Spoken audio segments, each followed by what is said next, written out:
giving a tweet right after the fight. Any response to Terence Crawford, who had something to say? Yeah, we ain't worrying about what he got said. He retired. You know, we focus on tasking and taking over this division. We ain't worrying about no retired fighters. Yeah, y'all keep on throwing Terence up. Terence, he retired. Leave Terence alone. Let him do what he's supposed to do. You know what I mean? Have fun and enjoy his family. Boot. He made the statement. Who that? Blood made the statement. They all gonna make the statement. All of them. I don't care who make the statements. You know what I mean? I'm just telling you like. When you saw that he brought in Jaron, what was your reaction? Like your first initial reaction when you saw that news? I actually didn't see it. Somebody showed me, and I was just like, "So what that mean?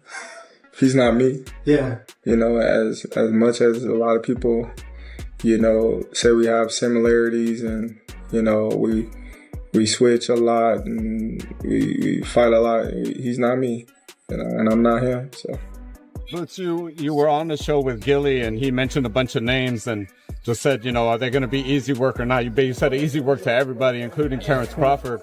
You know, obviously he's had comments to Gilly about saying, you know, that he tried to make a fight with you. You were too young at the time. That's what your team said. Do you think any of this talk gets to a point where you get him to come out of retirement and face you? I ain't care about that. I ain't gonna lie. I'm locked in on Xander Zayas. No asking nothing else about nobody else. I'm Xander Zayas. Jaron "Boots" Ennis answered his doubters in emphatic fashion, stopping Xander Zayas with a 7th-round TKO at the Barclays Center in New York. After a performance like that, most people expected the conversation to revolve around blockbuster fights with champions such as Sebastian Fundora and Virgil Ortiz Jr. Instead, much of the attention shifted toward retired superstar Terence Crawford. The rivalry between Crawford and Boots has been brewing for years, with Ennis repeatedly expressing his desire to share the ring with Bud before retirement. Ironically, after this victory, it almost felt as though Crawford became part of the spotlight during Boots' championship celebration. Something after the fight, you know, being coy, like not commenting on it, but seeming to throw his version of some shade. I mean, what's your thoughts on? I don't care what nobody say, man. Yeah. I don't care. That don't bother me. Just like when y'all talk, I don't care what y'all say. Yeah. Not even me, man. I don't care what none of y'all say because I speak the truth. You know what I mean? You know, you don't see us cussing and calling people out. Some of they don't know this, they don't know that. We don't do that. You know what I mean? We just come to fight. Before diving into the latest chapter of the Crawford-Ennis discussion, it's worth revisiting the fight itself. Entering the bout, many questioned whether the 23-year-old Zayas could truly test Boots over the championship rounds. In the third, he answered with a thunderous right hand that stunned the crowd and briefly had Ennis in serious trouble. Back near the ropes, Boots was forced to weather one of the toughest moments of his professional career. For a brief instant, fans wondered if the momentum had completely shifted. Instead of falling apart, however, Ennis regrouped, reclaimed control, and eventually scored 3 knockdowns before forcing the stoppage. That dramatic sequence immediately sparked debate. Did Zayas uncover weaknesses in Ennis's game, or did Boots prove he could survive adversity, like the very best champions? Mind in the third round. What was going through your mind in the third round? I was chilling, cool, calm, collected. Nothing? Gotcha. Do you still want to be undisputed? Is the goal? Most definitely, undisputed for sure. Boots. Oh, wait. Hold on, wait to the mic, yeah? Hey, Boots, Radio Raheem down in the front. Did I hear you correctly? Because sometimes I can't hear in the arena. Did you say that you weren't hurt in the third round? No, I was chilling. You know, I just a little lazy on the inside. Got quoted a good shot, but I was cool. Yeah. Did you feel like that third round was the toughest round of your fight career thus far? I don't know. I don't know. Like I'm cool, calm, and collected. You know, when it's madness going on, I just get calm. You know, and just be patient. I mean, I asked you these questions because, granted, you know, you stopped him in the 7th. It was a tremendous performance, but from the audience side, it looked like a tough fight. It didn't look easy. It didn't look, you know, like a walkover. Yeah. Where do you rate this fight competition-wise? Solid competition. Xander, a great fighter. Hope he okay. Yeah, you know, if whether he move up to 60 or stay at 54. Once the referee officially ended the contest, anticipation immediately shifted to what Ennis would say next. Many expected him to call for the biggest names at 154 pounds. When the microphone reached him, Boots made his intentions crystal clear.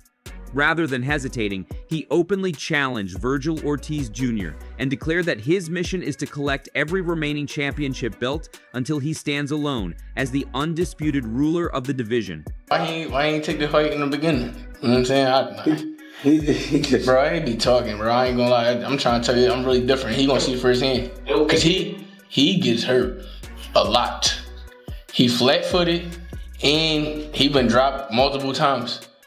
When he get hit by me, it's gonna be different. I'm trying to tell y'all.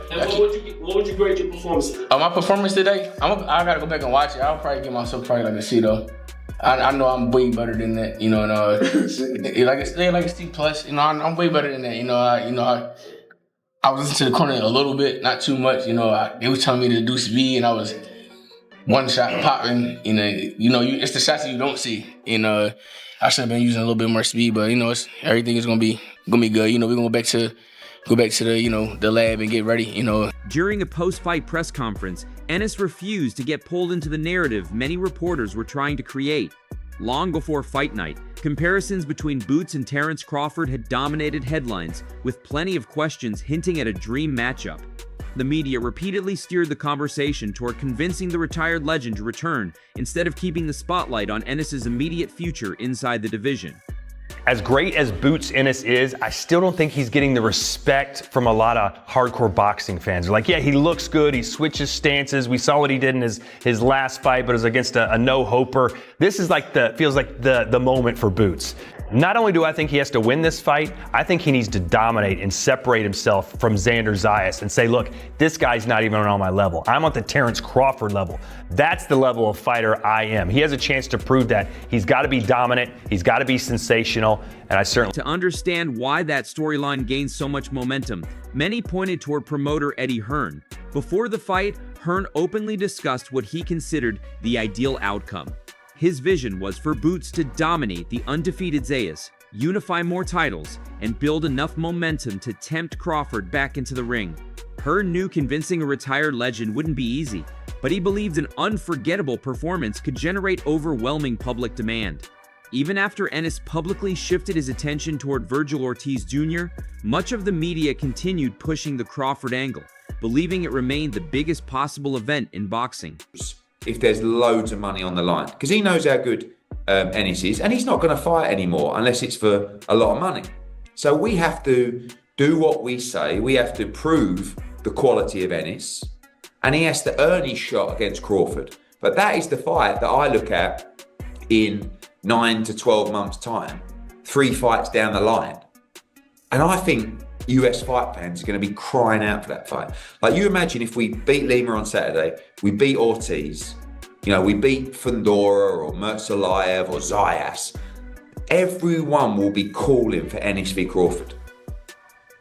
I think a lot of fans are crying for that now. They have been for years. Yeah. But the reality is we still need to, it's not, I think everyone who, like I say, everybody that knows boxing. Yeah, boxing fans. One that knows how good Ennis is go, me, what a fight. That is unbelievable. But still, you got to educate people that Ennis is as good as I say he is. Right? And you do that by beating the champion. So we've got work. The speculation only intensified when Crawford posted a cryptic message following Ennis's victory. Without directly criticizing Boots, he hinted that he had his own thoughts about the performance while choosing not to fully explain them. That brief post immediately divided boxing fans. Some urged Crawford to return and finally settle the long-running debate inside the ring. Others pointed out his own difficult fight against Israel Matrimov and questioned why he chose that moment to weigh in. Many supporters also wished he had simply congratulated Ennis instead of adding fuel to the rivalry. Boots, meanwhile, appeared completely unfazed. Even before the fight, he had said he doubted Crawford would come back from retirement, but added that if Bud ever changed his mind, he would gladly accept the challenge. At the same time, Ennis emphasized that he isn't trying to become another Crawford. He believes he brings something entirely different to the sport. Just said, are they going to be easy work or not? You said easy work to everybody, including Terence Crawford. You know, obviously he's had comments to Gilly about saying, you know, that he tried to make a fight with you. You were too young at the time. That's what your team said. Do you think any of this talk gets to a point where you get him to come out of retirement and face you?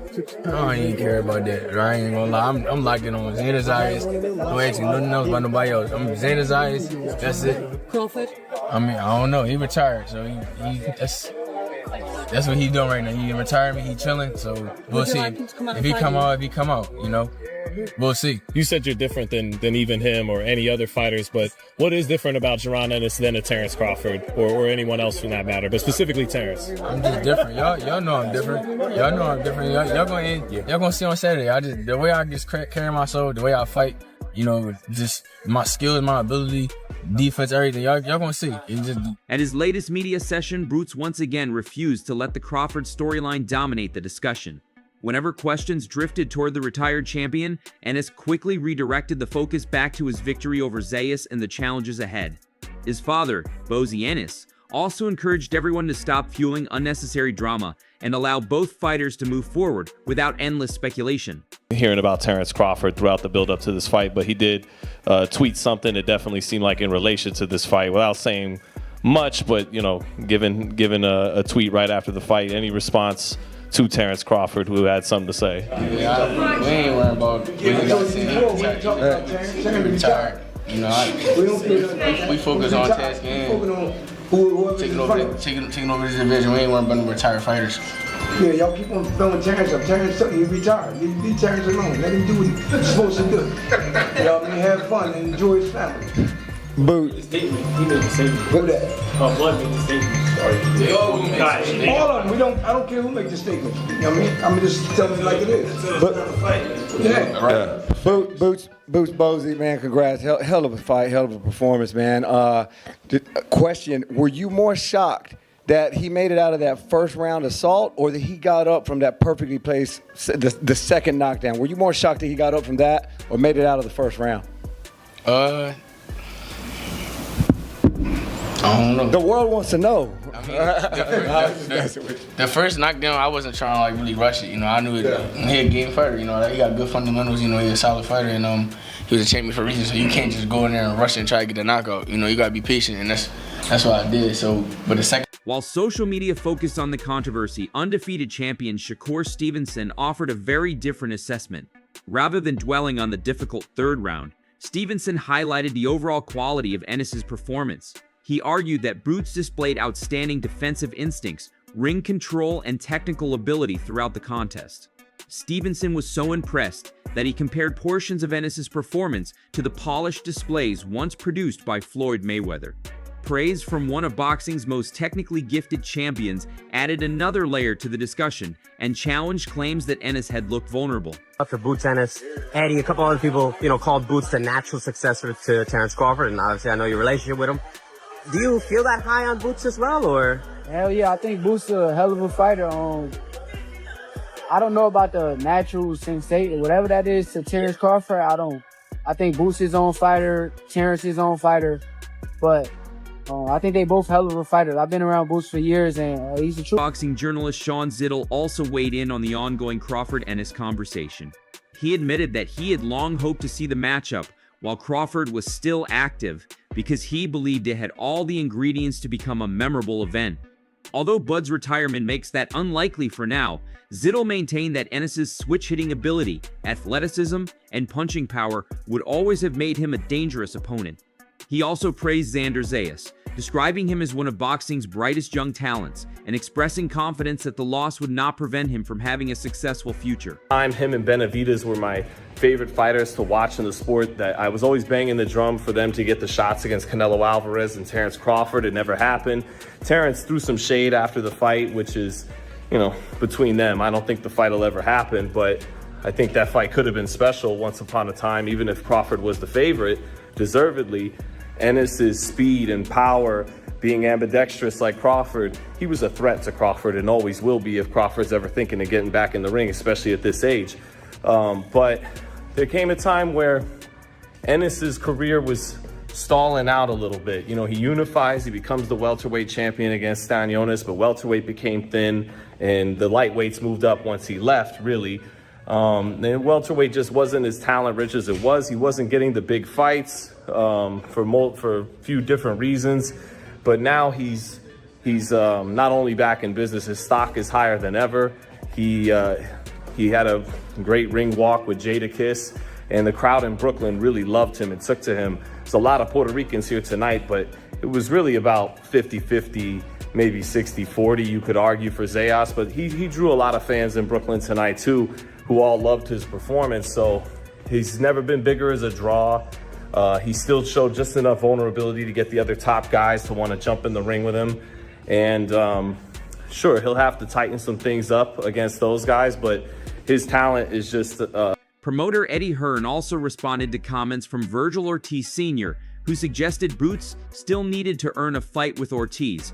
Hearn strongly disagreed, pointing out that Ennis is now a unified world champion in 2 weight classes and has already established himself among the elite. According to Hearn, Team Ennis isn't chasing anyone.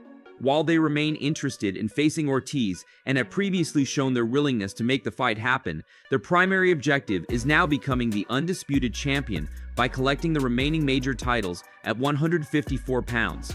I don't know what you talking about. He said that. Listen, that was before tonight, right? Yeah. Listen, we don't need to prove nothing. We don't need to chase a fight with Virgil. It was more than enough. Yeah, okay.